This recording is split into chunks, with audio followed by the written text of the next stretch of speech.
Bismillahirrohmanirrohim. Assalamualaikum warahmatullahi wabarakatuh. Kembali lagi bersama Miss Rini Hairunisa Usman. Kali ini kita akan belajar mengenai contrast conjunction. Sebelumnya kita perhatikan gambar ini dulu.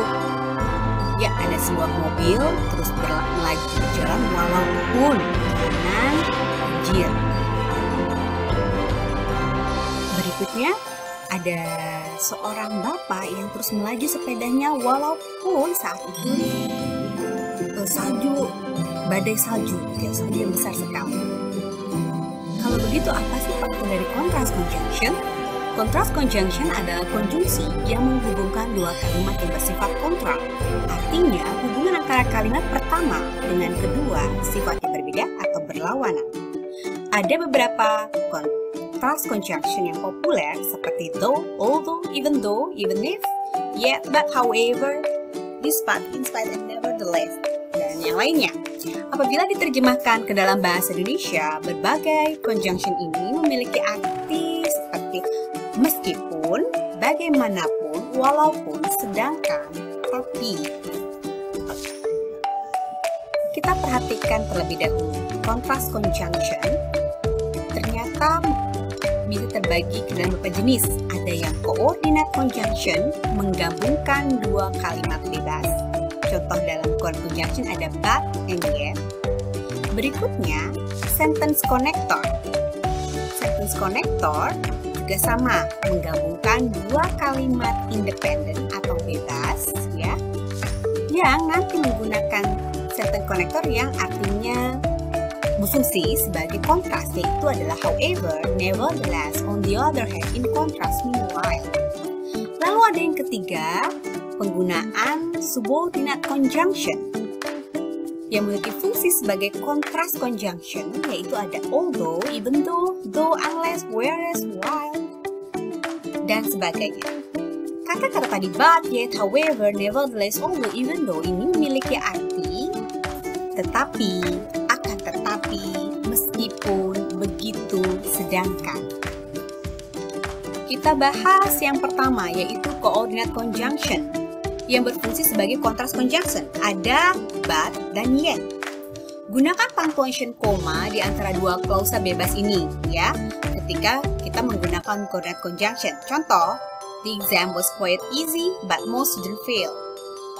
Ujiannya cukup mudah, tapi banyak siswa yang gagal. I like coffee, yet my sister like juice. Saya suka kopi, tapi saudara perempuan saya suka jus. Sekarang kita ke yang kedua, yaitu penggunaan sentence connector yang fungsinya sebagai contrast conjunction, ya. Yaitu banyak sekali, tapi kita lihat satu. Pertama, however, Kathy couldn't cash her paycheck. However, she managed to buy new TV set. Kathy belum bisa mencairkan gajinya, akan tetapi dia berencana beli TV set yang baru. Yang kedua, Rosie play well, however, Marquez beat him. Rosie bermain bagus, akan tetapi Marquez mengalahkannya. Ini kan kontras, ya. Penggunaan nevertheless, there was little chance of success, nevertheless they decided to perform the surgery. Kemungkinan peluang suksesnya sedikit, tetapi mereka memutuskan untuk melakukan operasi. Or the second one, the skiing is dangerous, nevertheless, hundreds of people ski. Skiing ini katanya bahaya. Walaupun begitu, ratusan orang tetap melakukan ski. Penggunaan however, nevertheless ini sama, artinya pun sama, tapi nevertheless memang agak lebih formal bahasanya, sehingga mungkin jarang digunakan pada keseharian. Berbeda dengan however yang sering kalian temukan pada kalimat yang menggunakan contrast conjunction. Mari kita perhatikan contoh penggunaan sentence connector yang fungsinya sebagai contrast conjunction. I already knew a lot about the subject. However, his presentation was still interesting. Or, I already knew a lot about the subject. Nevertheless, his presentation was still interesting. Perhatikan penggunaannya ketika menggunakan sentence connector, yaitu sebelum sentence connector, jangan lupa ada semicolon. Semicolon itu titik koma. Lalu, gunakan sentence connectornya, jangan lupa gunakan koma setelahnya. Oke, bisa diperhatikan di sana. Lihat, ini semicolon, however, koma. Semicolon, nevertheless, koma.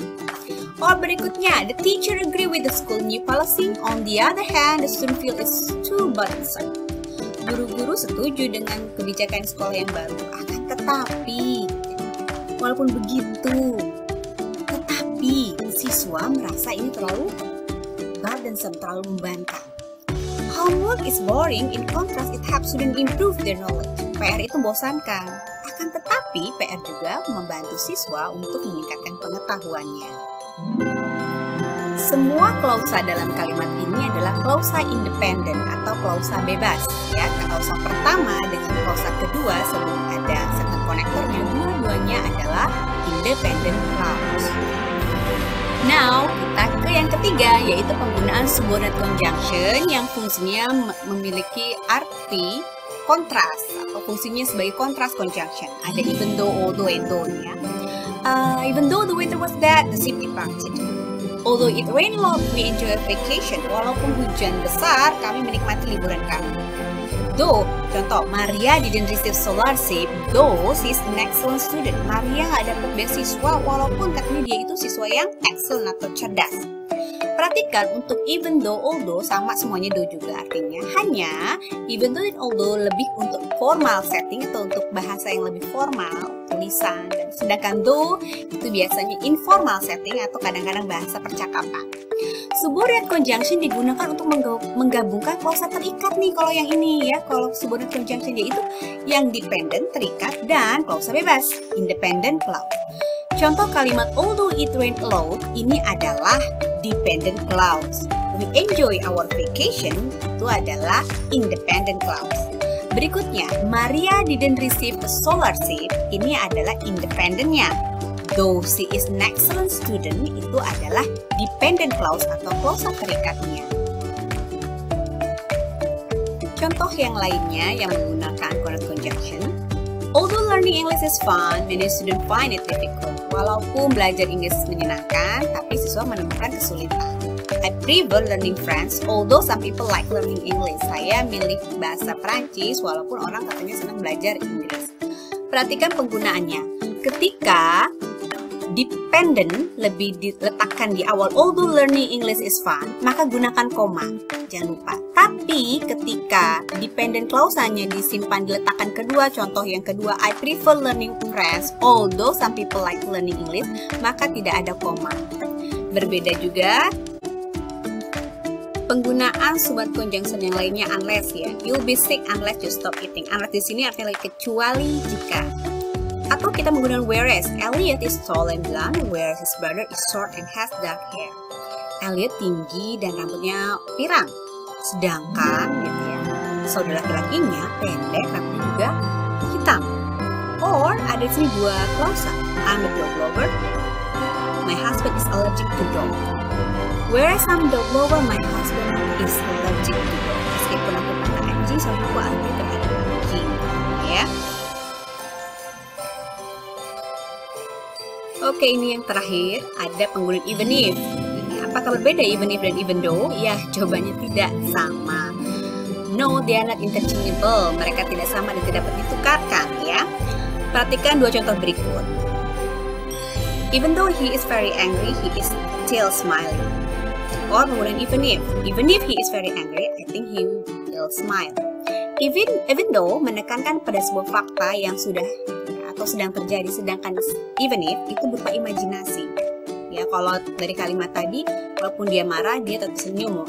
Ya, lagi marah nih tapi senyum. Yang kedua, even if he is very, ya kalaupun misalkan dia marah, saya pikir dia tetap senyum atau akan senyum. Oh, berikutnya, even if you win $1 million, it doesn't mean you be happy. Ya, katanya walaupun mungkin kamu mendapat jutaan dolar, itu tidak berarti kamu akan bahagia. Oke, that's for me. Terima kasih. Wassalamualaikum warahmatullahi wabarakatuh.